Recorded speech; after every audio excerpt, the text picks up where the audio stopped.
сугатта ушу гуматты колдонуп атабыз. Гуматты мына мындай кылып сууга тамчылатып сугарылып атат. Бул аябай жакшы текши кетип атат баарыначы тегизде. Ар бир картошкага жакшы таасирин тийгизип атат. Негизи сугарганда ушундай тамчылатыш керек да. Анан ар бир солго сугарганда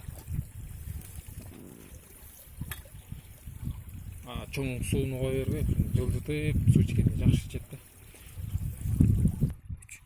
Бул картошкабыз болсо Vega деген сорт, бул Германиядан алынып келинген. Бул аябай скороспелка деп коет. Бул батып пышкан картошка болот. Бир картошка бул 20 тегерегинде берген картошка. Бул урожайность аябай жакшы картошка экен.